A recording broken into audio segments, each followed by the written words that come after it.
The king thought he would try and see if he were really so nobly born and bred as he seemed, so he told his servants to put a mean truckle bed in the room in which Jack was to sleep, knowing that no noble would put up with such a thing.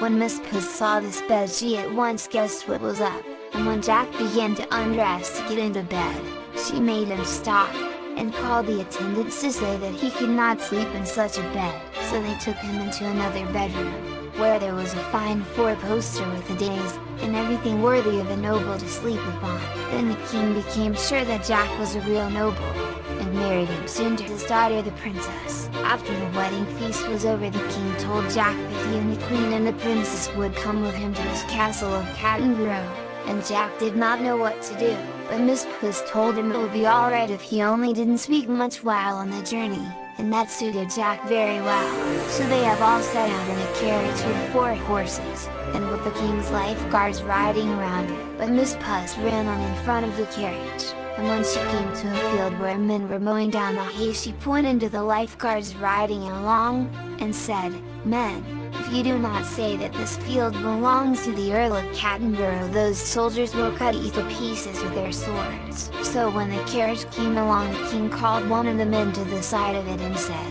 "Whose is this field?" And the man said, "It belongs to the Earl of CATTENBOROUGh." And the king turned to his son-in-law and said, "I did not know that you had estates so near us." And Jack said, "I had forgotten it myself." And this only confirmed the king and his idea about Jack's great wealth. A little farther on there was another great field in which men were raking hay, and Miss Puss spoke to them as before. So, when the carriage came up, they also declared that this field belonged to the Earl of CATTENBOROUGh, and so it went on through the whole drive. Then the king said, "Let us now go to your castle." And Jack looked at Miss Puss, and she said, "If your majesty will but wait an hour, I will go on before and order the castle to be made ready for you." With that she jumped away and went to the castle of the great ogre and asked to see him. When she came into his presence, she said, "I have come to give you warning. The king with all his army is coming to the castle and will batter its walls down and kill you if he finds you here. What shall I do? What shall I do?" said the ogre. "Is there no place where you can hide yourself?"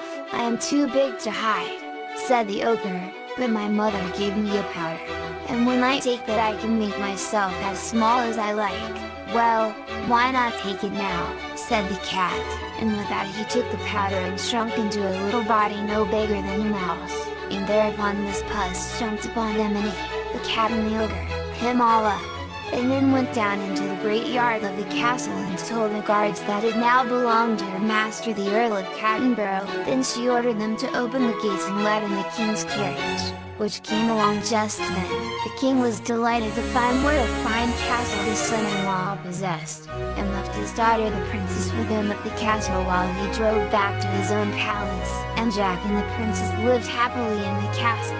But one day Miss Puss felt very ill and lay down as if dead, and the chamberlain of the castle went to Jack and said, "My lord, your cat is dead." And Jack said, "Well, throw her out on the dunghill." But Miss Puss, when she heard it, called out, "Had you not better throw me into the mill stream?"